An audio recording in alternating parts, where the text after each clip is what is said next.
कि आपने जिन पर भरोसा किया वो लोग आपके भरोसे के काबिल हैं या चाचा नहीं। होने जाना तू पैगंबर साहब ने कहा, पैगंबर साहब ने कहा, प्रशांत किशोर ने किसी दल ने किसी नेता ने नहीं, कि जिस कौम को अपने रहनुमाओं की समझ नहीं होगी उसके ऊपर जालिम हुक्मरानों को मुसल्लत कर दिया जाएगा। ये हम नहीं कह रहे और ये ताली बजाने की बात नहीं है। इसको ध्यान से इस पंक्ति को पढ़िए। इसमें यह कहा जा रहा है कि जिस कौम को अपने रहनुमाओं की समझ न हो उसके ऊपर जालिम हुक्मरानों को मुसल्लत किया जाएगा। तो अगर आज का हुक्मरान जालिम है तो चाहे आपका विधायक हो, मुखिया हो, राज्य सरकार हो, केंद्र सरकार हो, लोकतंत्र में, जमहूरियत में जो आज का हुक्मरान है अगर ये जालिम है तो बात पैगंबर साहब ने कही है गलत तो हो नहीं सकती। इसका मतलब है कि आपसे, हमसे, समाज से कहीं न कहीं अपने रहनुमाओं को चुनने में गलती हुई है, तभी तो ये दुर्दशा हुआ। ये बात प्रशांत किशोर के नजरिए से समझने की जरूरत नहीं है। इस बात को इस्लाम के नजरिए से समझिए। अगर आप गलत लोगों को रहनुमा बनाएंगे तो ही आपकी ये दुर्दशा होगी, वरना आपकी दुर्दशा इतनी होती क्यों। अभी गिरीश जी ने कहा कि अब्दुल गफूर जी का कोई नाम नहीं जान रहा। मेरे भाई, और इनका अपना, इनकी समझ है। आप में से भी कई लोग हैं कि तू इसलिए नहीं नाम जानता है क्योंकि वो मुसलमान थे।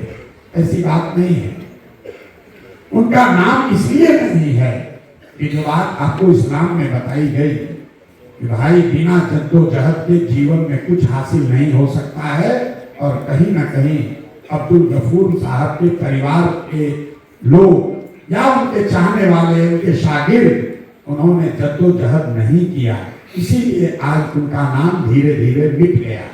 अगर आप जद्दोजहद नहीं करोगे तो आपका भी नाम कोई लेने वाला नहीं बचेगा। कोई प्रशांत किशोर आपको नहीं खड़ा कर सकता है, कोई प्रशांत किशोर आपको नहीं खड़ा कर सकता है। हम आज सिर्फ आपसे इसलिए मिल रहे हैं कि 3 बरस पहले इसी चंपारण से जब हमने चलना शुरू किया, मुसलमानों से बातचीत शुरू की, मुसलमानों ने कहा नहीं, बात तो आप अच्छी कह रहे हैं, हमें जरूरत भी है किसी विकल्प की, क्योंकि कब तक हम लोग लालटेन में किरासन तेल बनकर जलते रहेंगे। ये समझ सहूर आपको है। आपका सवाल ये था कि प्रशांत जी, अगर हम लोग आपके साथ हो भी जाएं तो भाई आपके साथ दूसरा कौन है, दूसरा कौन है।